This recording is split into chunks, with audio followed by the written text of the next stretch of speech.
நீ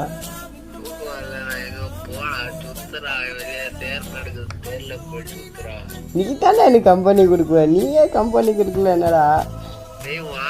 கம்பெனி கொடுக்கலடா, நீ என்னடா கேட்டீங்க கம்பெனி கொடுக்க வீடியோ பண்ணிக்கிறியா?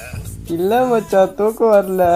சந்தோஷம், இந்த ரெக்கார்டிங் தர போட்டு வீடியோல போடும்போது இருக்கும். ஆளே உன் கம்பெனி கொடுக்கல மோஸ்டா வரும். அட பாவி. நீ தூங்க தூங்க விடு. இல்ல மச்சான், போர் அடிச்சிச்சு, அதுக்கு தான் ஃபோன் பண்ணேன். காலேஜ் இல்லையா?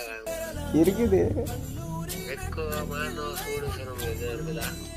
எல்லாம் இருக்குது ஏச்சிக்கணும் சொல்லிட்டு மகனே. உன் கூட சேர்ந்துட்டு எங்க வெக்கமான சூடுலாம் இருக்கும் எல்லாருடைய 2 பேரும் தெரியுதுல்ல? பேருக்கு ஆ 3 பேருக்கு இல்ல. தெரியுதுல்ல? தெரியுது. சரி மச்சான், சரி மச்சான், பாய் பாய்.